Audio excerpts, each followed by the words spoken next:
Magandang araw sa inyong lahat. Aayusin ko itong zipper nitong bag na tabihan ko ng gamit. Yan. Kasi po ay ito, naganit na.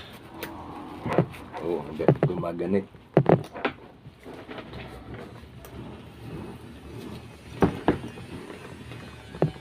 Yan o, masyado siyang maganit.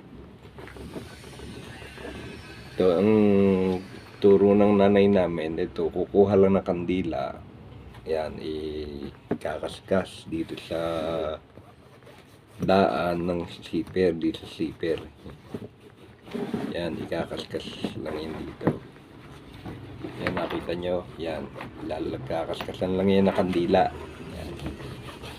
Yan.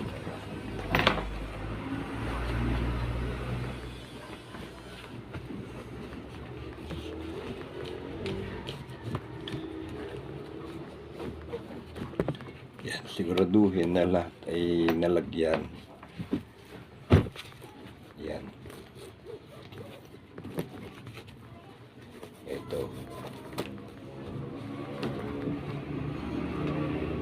Yan. Subukan natin na